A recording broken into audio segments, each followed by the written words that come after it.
they cannot tell you when you've passed the peak until you start to come down. The only time you know you've peaked is when values decline. Well, what the problem is, when values decline, it becomes harder to sell. So the key here is you only know you've hit a peak after you're already past it. When you're already past it, it's harder to sell.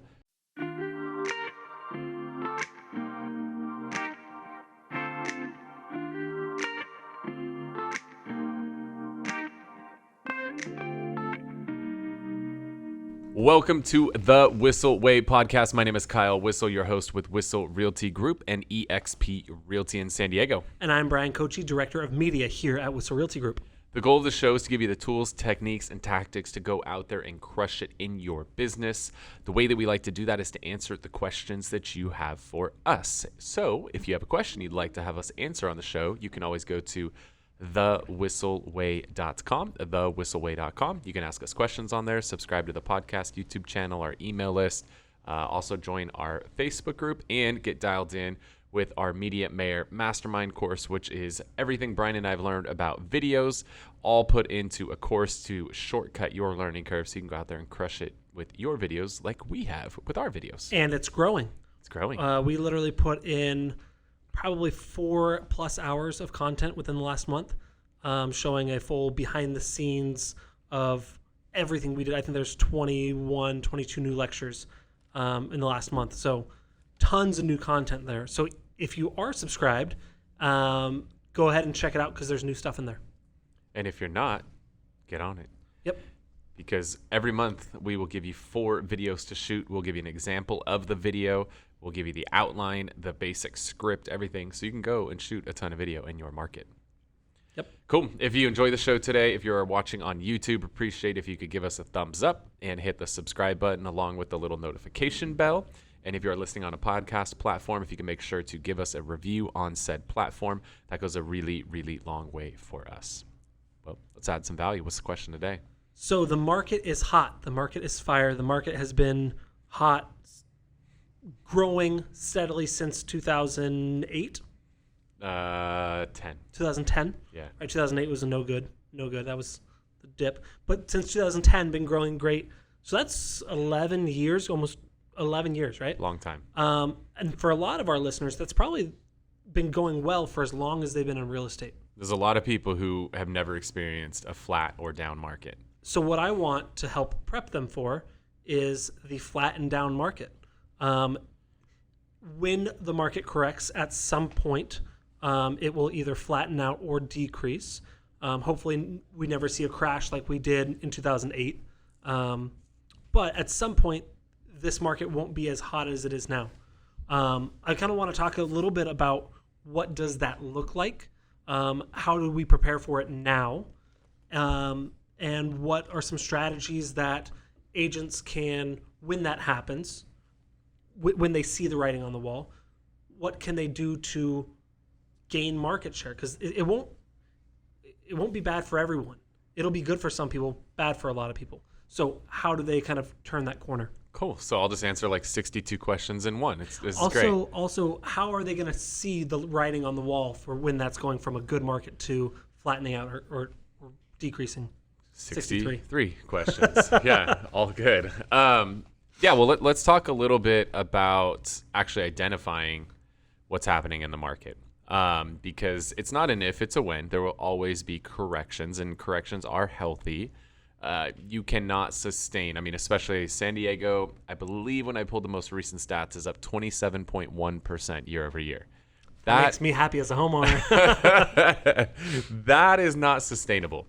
You cannot sustain 27.1% growth year over year. That is not something that will work for the long term. It's very fun for a year, but that's bonkers because I literally bought a year and a half ago. Yeah, good timing. You're welcome. Oh, good thing you got a good agent. That's disgusting. Not for me. It's great for me. Yeah, but you're killing it. That's crazy. Yeah, you got made over $100,000 in the last year just because you own something. That doesn't suck. No. Yeah, and then you can sell it tax free and do whatever the hell you want with the money. Well, welcome to real estate. I'd buy a house. I need to live in somewhere. Anyways, carry on. All right, cool. So I think it's really important that you're paying attention to the trends. And one of the things, if you've ever watched any of our market update videos that we do on YouTube, you will notice that we don't talk about the same things that the media talks about, because the media is often talking about lagging indicators. The media typically talks about things like the number of homes that sold, the average list price to sale price ratio. They talk about the median sales price, things like that. But if you notice, everything is like sale price. They're all talking about what something sold for. The finalized transaction. Correct. Well, here's the thing. We are recording this episode. It is July 26th right now when we're recording this. And the most recent data that I have was released about 2 weeks ago by our board of realtors. And that data is factoring in what closed in the month of June. Well, what closed in the month of June went pending in either April or May. So, in this data that I have now is going to be the most recent data for another 2 weeks. So I could be 2 weeks out. I could be like 2 weeks into the month of August, and I'm looking at what actually happened back in like April or May. Mm-hmm. And that's me as a real estate professional. I'm getting the data as fast as anybody. The media does not get that data as fast as I get that data. The media tends to be delayed from there. So best case, the media is reporting in August what happened in April and May. And there's that lag time because it goes on the market, it gets an offer accepted, it goes pending, does all the contingencies, and then it sells. We're not talking about sales of sneakers where someone can walk in, buy a sneaker, and leave. We're talking about a sale of a house of hundreds of thousands of dollars that takes loans and contingencies and inspections.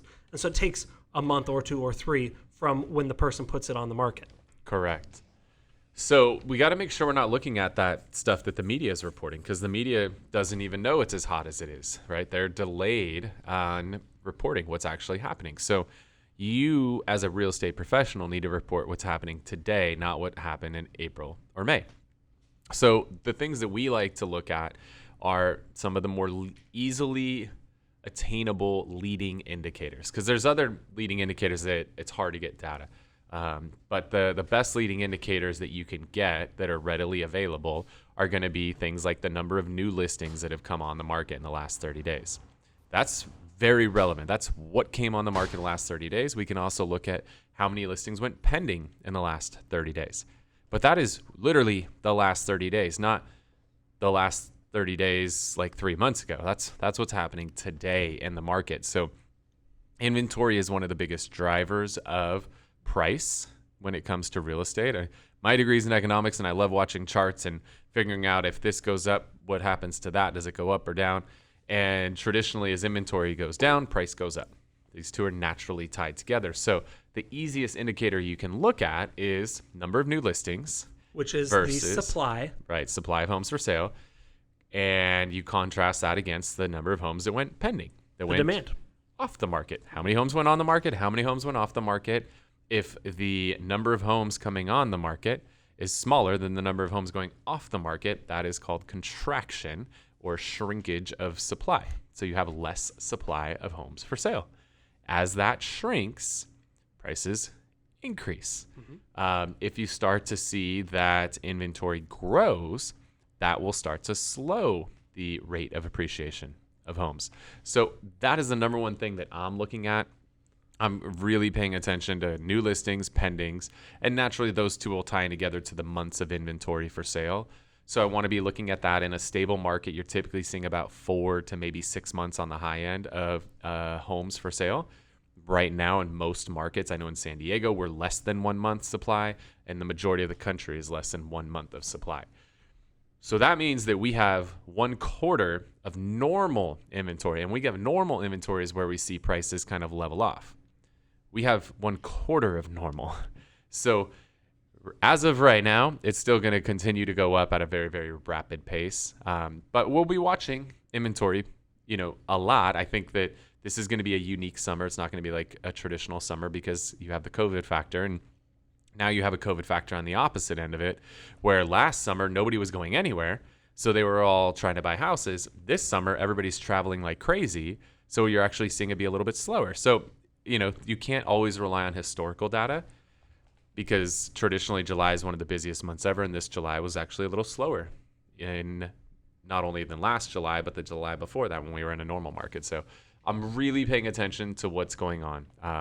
If you're not a statistician, you want somebody to help interpret this stuff for you, check out keepingcurrentmatters.com. Steve Harney, Bill Harney, David Childers, those guys do an amazing job helping you to understand this stuff. So I strongly recommend you check out keepingcurrentmatters.com. Those guys are awesome. So not if only you're are they not super smart, they also make it really easy with charts, graphs, and they really break it down for you. Sometimes when you get into situations like these, you get statisticians talking about stats, and you're like, I still don't get it. They do a great job with it. Yeah. So check those guys out. They'll help you a lot by actually not only telling you the stuff, but then they'll give you the charts that you can use with your consumer, and they'll give you infographics to make you look very educated. They're going to do a lot of the work for you. Sure, you're going to pay some money. Yeah, believe it or not, if somebody does work for you, you got to pay them money. That's how it works. That's how you get paid. Yes. That's how we all get paid, right? We do work, we get money. Yeah. They're going to do work for you, so you don't have to. So therefore, you're going to pay them money. Deal with it. Cool. All right. So that's the most important thing here is to follow the trends. Okay. And really pay attention to the leading indicators, what's happening in the market today. That's what I'm keeping my finger on the pulse of. So we talked about inventory right now. We've been at under a month of inventory for probably over a year at least. No, it's within the last 6 months we've dipped under a year. Okay. But we were not under a year 6 months prior. So once you see it double or triple, because there's going to be ebbs and flows when you get into the holiday seasons, when you get into 4th of July, there's going to be ebbs and flows. But when you see it go 2 times or 3 times, that's when it gets statistically significant, talking about stats. Yeah, and the thing that you're going to notice is the media, once they finally do catch on to if there is an adjustment in inventory, the media jumps on that and wants to report it like crazy. They want highs and lows. That's what the media likes. The last thing the media wants to do is be like, yep, home prices were pretty stable last month. That's not exciting. That's not a headline. Yeah. They want it to be up a lot. They want it to be down a lot. So the second you see any kind of shift, it goes very quickly when the media jumps on it, right? Look at COVID, right? They could very much sway people in one direction or the other. They all report one thing to push you to do this or to that, or they want you to think a certain thing. That's just what the media does. It's no different with real estate. As soon as you see inventory start to creep up, the media is going to be all over that. They're going to be like flies on poop. So just be conscious of that. And they add an accelerant to what's actually happening. But that's just the way it works. So how do you start positioning yourself? My personal belief, I just bought a home this year. So I still have a strong belief that we have a good amount of runway because, again, we're sitting at like a quarter of normal right now, or less than a quarter of normal. So I'm very confident that we're going to continue to see solid appreciation. How much appreciation is going to be largely dependent on interest rates. If we can sustain interest rates in the high 2s, low 3s, I think you're going to continue to see a really solid level of appreciation. If interest rates get up in around 4 or 5%, I think you could see it stall, if not go down. But I don't believe that's going to happen. And not only did you just buy a home because you bought it because you want to live there. Yes, it's an investment, but it's also your home. Yeah. I don't think you've sold many, if any, of your rental properties either, right? Yeah. So I only sold my primary residence because I wanted my $500,000 of tax-free money. Otherwise, I would not have sold. So you can probably put it into more real estate. So I can buy more real estate. Yes, sir. All right. So how do you start positioning yourself for this? Well, one, you've got to be the person who educates your clients. You got to understand that your clients have this data, but they don't know how to interpret it. So your job is to interpret this data and put that message out there to help your clients and to use it to your advantage, right? Right now, we know we all want to work with sellers. Well, here's what happens. When you finally do start to see a shift, now the narrative starts to change because you can go back to all those buyers who kind of gave up because it was overly competitive. They couldn't get anything accepted. Everything was selling way over list. They got demoralized. When you start to see a shift, you let the buyers know, hey, there's opportunity now, right? That home that had 20 offers, 3 months ago, there's actually no offers on the table for a home just like it. Maybe you want to jump back in the ring, right? So there's opportunity there to reel some of those buyers in that kind of had thrown in the towel or at least wanted to hit the pause button. Well, now it's time to reel them in, hit that play button. So there's that opportunity. Then there's the opportunity to go out there to the sellers that want to sell at a peak. That's what everybody wants to do, right? We all want to sell our home at the highest price possible. Are we going to peak in fall off a cliff like we did last time? No. Are there people that think we are? Absolutely. So have fun with that. If that's what people's brains think, you let them know, hey, we're starting to see some early indicators of an inventory growth. If you're thinking about putting your home on the market to cash in, this could be a really good time, because there's a little exercise that I learned. And if you're listening, you're not going to be able to see this, but if you're watching, you will. But if somebody's like, well, I want to sell at the peak, say, okay, cool. Take a marker on a whiteboard and start drawing a line in a vertical or a diagonal upward direction. From left to right. From left to right. And then start to come down. They cannot tell you when you've passed the peak until you start to come down. The only time you know you've peaked is when values decline. Well, what the problem is, when values decline, it becomes harder to sell. So the key here is you only know you've hit a peak after you're already past it. When you're already past it, it's harder to sell. It's the easiest to sell when you hit the peak, right? As you're approaching the peak is when it's the best time to sell, because everybody wants a home and values are continuing to go up. As soon as the media jumps on the fact values are going down, now it's really hard to sell your house because nobody wants to buy because they think the market's going to crash. Yeah, so and you're going to stop seeing over-ask like crazy, over-ask offers on all the homes.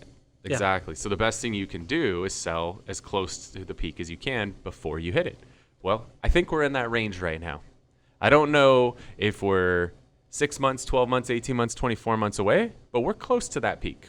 We're very, very close to that. So as you start to see some of the early indicators of inventory growing, now it's your job to take that narrative and start educating your sellers. Hey, if you've been thinking about selling, we're starting to see some early indicators of inventory growing, which could mean we're getting closer to a peak of the market. This could be a really good time for you to cash in on that equity that you have in your home. So you've got to control that narrative both with the buyer and you got to control that narrative with the seller. Other opportunities that'll present themselves in a market like this, FSBOs will have trouble selling. So there's opportunity to go out there and pick up some of those FSBOs. For sale by owners. If you don't know that, yeah. We're getting all range of people here. That's fine. If you don't know that, now you know. You want to know a fun word that most realtors don't know? It's called a FRBO. Ooh, what's that? For rental by owner. Yeah, for rent by owner. And Furby is a weird fucking toy that will never die. So that's cool. So you've got for sale by owners. You've got expired start to come back because homes don't sell as quick or as easily, or they don't get that insane price that a seller was looking for. So you have that opportunity. You potentially have some opportunities with distress sales, to where people can't afford that home that they bought anymore, and they need to get out of it. So it starts out initially where you start to see foreclosures tick up. And depending on what state you're in, it's all different processes. Here in California, there's something called a notice of default, which is the first publicly recorded notice that goes out when somebody's in default, typically when they're about 3 months late. Well, if you start to see notices of default increase in your area, or whatever the equivalent is in your area, well, now there's going to start to create some short sale opportunities. So you might want to start educating yourself on that. Do I think you're going to see any short sales anytime soon? No. Do I think it's a bad idea to get educated on short sales now? No. I think it's a very, very good idea to at least be educated and know how that process works. So at a bare minimum, understand the foreclosure process in your state. Understand what is that initial public notice so that you can start tracking the data on that. And then the third part of that would be to understand what is a short sale so that you can prepare for that. Because I remember the first time I got a short sale and this guy was like, hey, I need to sell my place, but it's only worth like $400 and I owe $600. What do I do? He's like, do you think the bank will let me sell it? I was like, no, dude, you owe $600. I thought the guy was high. I was like, what do you, no, you don't have enough money to pay them up. Do you have $200,000? Lo and behold, that was my first short sale. I didn't even know what the hell it was. So I wish I would have known because I look like an idiot. And none of us want to look like an idiot. So educate yourself on the basic short sale process. And then what you'll start to see is short sales creep back into the market. Then what follows that is foreclosures. And so now having relationships with the banks who foreclose on the homes and ultimately assign agents to help them liquidate those homes, that's a good place to be. So that's another area to pay attention to. But again, I think we're a long ways out from that. I mean, here in California, that process start to finish is over 200 days. from the day somebody stops paying. So there's a long way for that. So initially, you just want to start looking for notices of default, at least in California, that's what it's going to be called. If we start to see that tick up, the next thing would be short sales would tick up, and then ultimately foreclosures would tick up. So pay attention to that stuff as well. And so, looking at that information comes out, monthly? I believe so, yeah. So just kind of keeping a running tally and saying, there's going to be ebbs and flows again. Right. But once you start seeing Look them. for trends. Cool. Last part here is, and you kind of alluded to it, but when that happens, how do you position yourself to come out better than you were versus leaving the business? So the good thing is when you have a correction in the market, you have a lot of people get out of the business. Yeah. So that's the really, really good part is you see a lot of people exit the business. Unless you're one of those people who have to exit. Yeah, that's fine. You can leave. You're welcome to get out of the business. Well, how do we prevent that? We'll take all your business as you exit the business. How do we prevent that from happening? You have to be nimble. So again, the things that I just mentioned, staying on top of the trends, controlling the narrative with your clients, understanding the foreclosure process, tracking the defaults, understanding short sale, what a short sale is and how to do one, and positioning yourself, to win with the banks should those opportunities arise. Also being up on your for sale by owner skills, being up on your expired skills, I think those would be all the pieces of advice of what somebody should be doing. Now, one thing that I just thought about, say you want to leave the business, you want to go do something else. It would probably be a good idea to maintain your real estate license and then refer business out. Is that right? Yeah. Now, I've also heard about people buying books of business. If you want to sell your book of business, call me. Okay. I'll buy it. Easy. Okay. Yeah. That's easy. Yeah. If you're in Southern California and you want to get out of the business, you should seriously call me. We'll work something out. Okay, well, if you're not in Southern California, call Kyle and I'll find somebody in your market. Yeah, if you want to get out of the business, in all honesty though, right? It's a good market. There's a lot of people I'm paying attention. I've got feelers working. And there's a lot of people in a good market. It's fun. It's easier. It's never easy. It's easier in a good market like this, at least if you work with a lot of sellers, which most veteran agents tend to work with more sellers than buyers because you worked with a lot of buyers when you first got in the business. Those buyers all become sellers the longer you've been in the business. There's a lot of people who are like, when they see a market shift, they're just like, hell no, I'm not doing this again. I'm done. And so if you could be there to provide them with a nice transition plan so they can go and enjoy the fruits of the labor, that all the work they've put in for the years they've been in the business, it could be a win-win for both. So what I hear you saying from that is another way to kind of position yourself is to connect with other real estate agents that are likely looking to make a change in the next 5 years. Maybe that's retiring. Maybe that's moving out of state. Maybe that's and easy ways to find out if they're looking to move out of state is if they're super political one way or another. You might say, hey, they probably don't want to stay in California too long. So that, or even connecting with agents that are fairly new into the business, maybe even a couple years in, and they want to flip to mortgage or hairdressing or whatever it is. That book of business still has potential value. Yeah, you're just going to structure the deal differently, but yeah, there's always value. Cool. That's the most valuable asset you have in a real estate business is your database. So there you go. I like it. Cool. Well, hopefully we added a lot of value for you. We're going to dive into something called our Whissel Widget of the Week. It's something that saves us time, makes us more money, or helps us have more fun. Before we do, if you're enjoying the show today, if we're adding some value for you, giving you some actionable tips to implement in your business, we'd really appreciate if you're watching on YouTube, hit that thumbs up button. Also hit the subscribe button and little bell so you get notified of future episodes of the show. And if you're listening on a podcast platform, make sure to hook us up with a review on there. If you have a question you want to have us answer on a future episode of the show, you can always go to thewhisselway.com, ask questions, subscribe to our podcast, YouTube channel, email newsletter, join our Facebook group, and join our Media Mayor Mastermind community so you can go out there and crush it in real estate and learn everything Bryan and I have learned in the last 7 years of creating videos together and get that for under $1,000. Yep. All right. What's your widget, Bryan? So my widget is something that I got this last week that I'm really excited about. And it will help me keep track of things that are important to me. It is an Apple AirTag and they're basically little. They look like about the size of a quarter. And what you can do is you can place them in a backpack, a camera bag. Probably wouldn't want to put it in your car. I don't think you're not going to lose your car. But you can place them around in different things, usually like backpack, purse, and it will help you find lost items. So, for example, I was just testing it out. You can ping it. It'll make a little noise. Or you can bring it up on your phone, and it'll show you how far away it is in what direction. So these are not to be used as human trafficking devices. I did a lot of research on that. That being said, I don't think it's illegal to place one on your kid to make sure they don't get lost at the zoo or the summer concert or at Disneyland. So, but that's what I have. Apple AirTags, really cool, really easy to use. But again, when doing my research, they're not to be used as a stalking device. Apple went in and put some safeguards in place to prevent that. So yeah, Apple AirTag. Cool.